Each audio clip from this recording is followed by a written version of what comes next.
கோவை மாநகராட்சி 86வது வார்டுக்கு தேவையான அடிப்படை வசதிகளை செய்து கொடுத்த மாநகராட்சி நிர்வாகம் மற்றும் தமிழக முதல்வருக்கு வார்டு மாமன்ற உறுப்பினர் அகமது கபீர் நன்றிகளை தெரிவித்துள்ளார். கோவை மாநகராட்சி 86வது வார்டு மாமன்ற உறுப்பினராக அகமது கபீர் தனது வார்டு பகுதி விளையாட்டு மைதானம், பெண்களுக்கான மேல்நிலைப்பள்ளி, அறிவுசார் மையம், கபர்ஸ்தான், உடற்பயிற்சி கூடம் வேண்டும் என மாநகராட்சி மேயர், மாநகராட்சி ஆணையாளர், மாவட்ட ஆட்சித்தலைவர், அமைச்சர்கள் மற்றும் முதலமைச்சருக்கு தொடர்ந்து கோரிக்கை வைத்தும் மாமன்றத்திலும் தொடர்ந்து வலியுறுத்தி வந்தார்.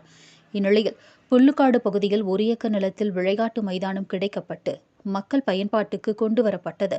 அதேபோல மேல்நிலைப்பள்ளி அமைப்பதற்கான நிலம் புல்லுக்காட்டில் 3 ஏக்கர் ஒதுக்கீடு செய்யப்பட்டு மாநில அரசின் ஒப்புதலுக்காக அனுப்பி வைக்கப்பட்டுள்ளது.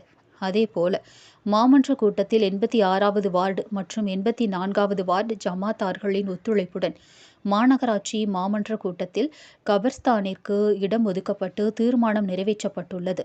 மேலும் 1 கோடி ரூபாய் மதிப்பீட்டில் அறிவுசார் மையம் கொண்டு வருவதற்கும் தீர்மானம் நிறைவேற்றப்பட்டுள்ளது.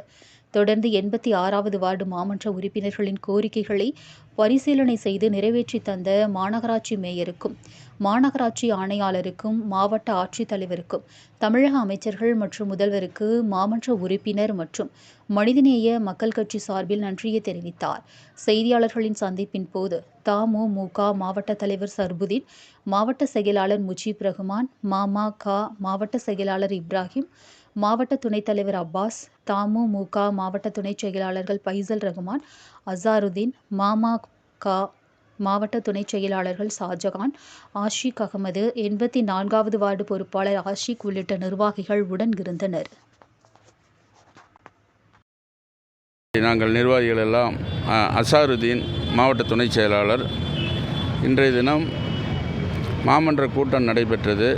நாங்கள் ஏற்கனவே இந்த திராவிட மாடல் ஆட்சியை பொறுப்பேற்றதும், அதற்கு பிறகு மாமன்ற பொறுப்பேற்ற உடனேயே பல்வேறு எங்களுடைய வார்டில் இருக்கக்கூடிய தேவைகளை மேயர் அவர்களிடத்திலேயும், அமைச்சர் பெருமக்களிடத்திலேயும், அதே போன்று மாநகராட்சி ஆணையாளர்கள் அவர்களிடத்திலேயும் பல்வேறு கோரிக்கைகளை வச்சிருந்தோம். அதில் முக்கியமான முதன்மையான கோரிக்கை, எங்களுடைய வார்டுக்கு உட்பட்ட பகுதியில் ஒரு பெண்கள் மேல்நிலைப்பள்ளி வேண்டுமென்ற ஒரு கோரிக்கையை வைத்திருந்தோம். அதற்கான பணிகள் நடைபெற்று கொண்டிருக்கு. அதற்கான இடமும் ஒதுக்கப்பட்டிருக்கிறது. அந்த பணிகள் தொடர்ந்து செய்து தருவதாக மாவட்ட ஆட்சித்தலைவரும் அமைச்சர் அவர்களும் மாமன்றத்தினுடைய அதிகாரிகள் அனைவருமே அந்த கோரிக்கையை நிறைவேற்றுவதாக வாக்குறுதி அளித்திருக்கிறார்கள். அடுத்தபடியாக ஒரு விளையாட்டு மைதானம் கேட்டிருந்தோம்.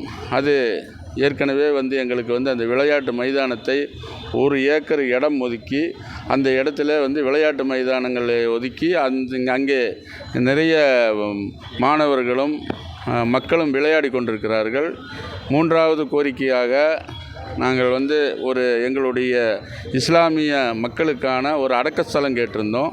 ஏன்னா பல்வேறு கிலோமீட்டர்கள், அதாவது 5-6 கிலோமீட்டர்கள் தூரத்தில் இருக்கக்கூடிய கபிரஸ்தானில் கொண்டு போய் எங்களுடைய மக்கள் யாராவது மரணித்தால் அங்கே அடக்கம் செய்யக்கூடிய ஒரு சூழ்நிலை இருப்பதனால் இன்றைக்கி இருக்கக்கூடிய போக்குவரத்து நெரிசல் இதையெல்லாம் மையப்படுத்தி தான் நம்ம அதை கேட்டோம்.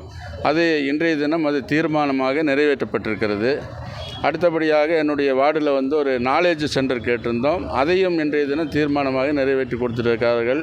இந்த தீர்மானங்களை எல்லாம் நிறைவேற்றுவதும், அதாவது புதிதாக கேட்ட அதாவது பள்ளி சம்பந்தமானது எல்லாம் கண்டிப்பாக அடுத்தடுத்து நிறைவேற்றி தருவதால், ஏனென்றால் அதிகப்படியான மக்கள் வாழக்கூடிய ஒரு பகுதி எங்களுடைய வார்டு. கிட்டத்தட்ட 50,000 மக்களுக்கு மேலே அங்கே வாழ்ந்து கொண்டிருக்கிறார்கள். வாக்காளர்கள் மட்டுமே 28,500 பேர் இருக்கிறாங்க. அந்த அடிப்படையில் அங்கே நிறைய தேவைகள் இருக்கிறது. அந்த தேவைகளை எல்லாம் நிறைவேற்றி தருவதாக நாங்கள் இன்றைய திராவிட மாடல் அரசினுடைய கூட்டணியில் இருக்கிறோம். அந்த கூட்டணியுடைய தலைவர்களிடத்திலேயும், அமைச்சர்களிடத்திலேயும், முதல்வரிடத்திலேயும், அனைவரிடத்திலேயும் கோரிக்கை வைத்த நடுவே ஒவ்வொன்றாக நிறைவேற்றி தந்து கொண்டிருக்கிறார்கள். முதல்வருக்கு, திராவிட மாடல் முதல்வருக்கு எங்களுடைய மனிதநேய மக்கள் கட்சியின் சார்பிலேயும், எங்களுடைய வார்டு மக்களின் சார்பிலேயும், என் சார்பிலேயும், அதே போன்று இந்த தீர்மானங்களை நிறைவேற்றுவதற்கு ஒத்துழைப்பு தந்த எங்களுடைய ஜமாத்து நிர்வாகிகள், அதே போன்று கூட்டமைப்பு நிர்வாகிகள் அனைவருக்குமே எனது சார்பாகவும் வார்டு மக்களின் சார்பாக நன்றியை தெரிவித்துக் கொள்கிறேன்.